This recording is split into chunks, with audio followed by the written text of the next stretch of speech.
Is Green River Foolproof the next best $60 bourbon? Let's find out.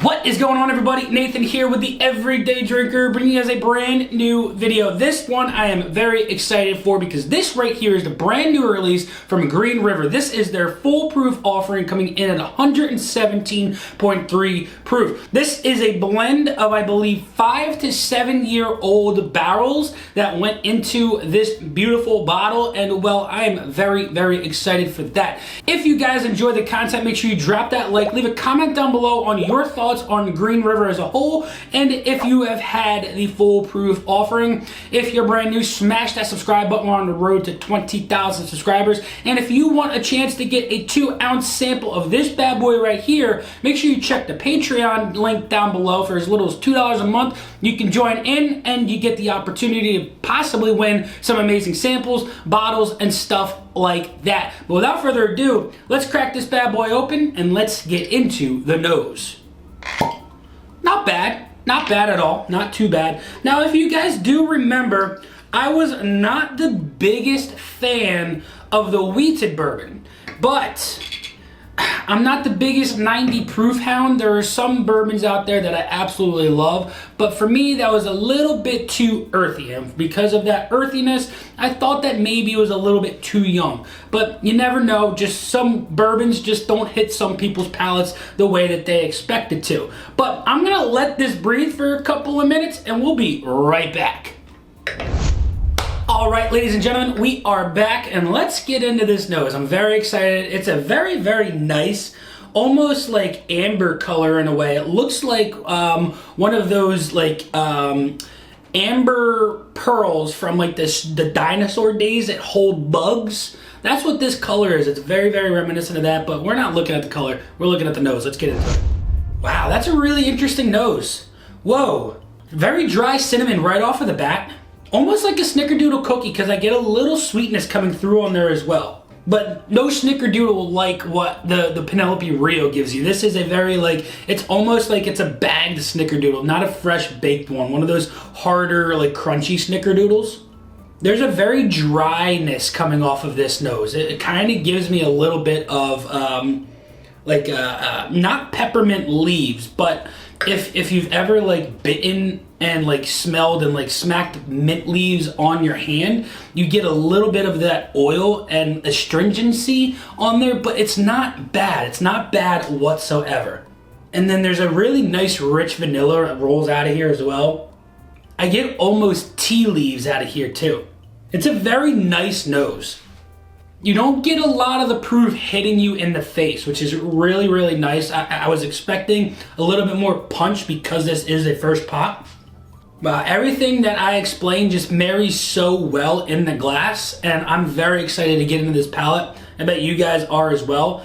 But I'm gonna give the nose a very solid score of a 7. This is a very, very solid nose.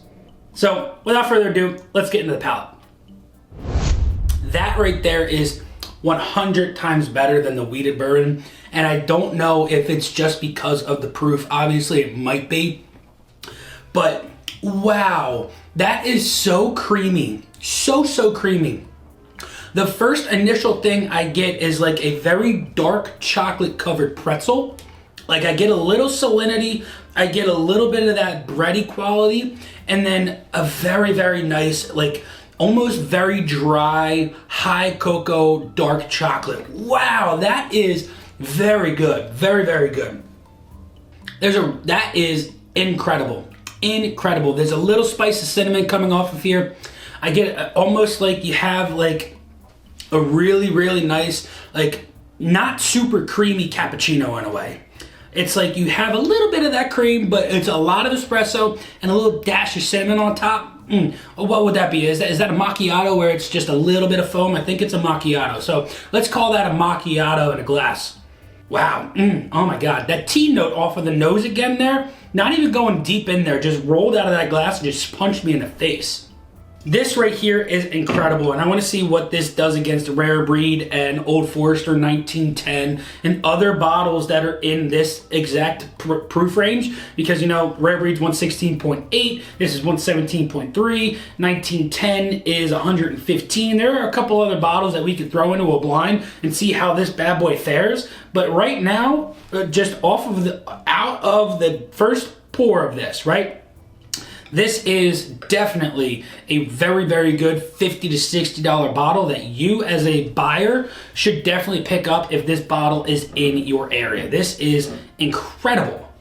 Oh my God. There's a really nice, like, caramel right off of the burner. Like, you get that really rich sweetness that it has not cooled down yet, and you're getting all of that burnt sugar just aroma into the air. This is absolutely wonderful. Like, I can imagine the caramel bubbles just popping in the pan. This is really nice.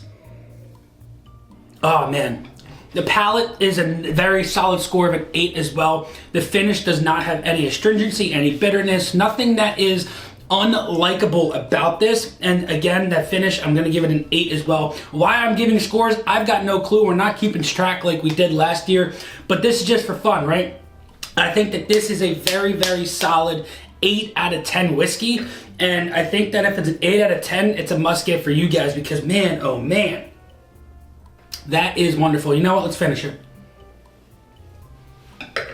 I love that. That is so, so good. Like I said, if any of you are not part of the Patreon and you want a 2-ounce sample of this, as well as other things, make sure to check that link to the Patreon down below.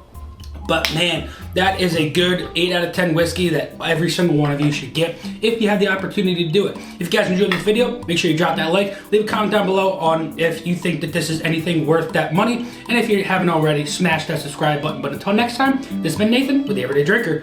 Cheers!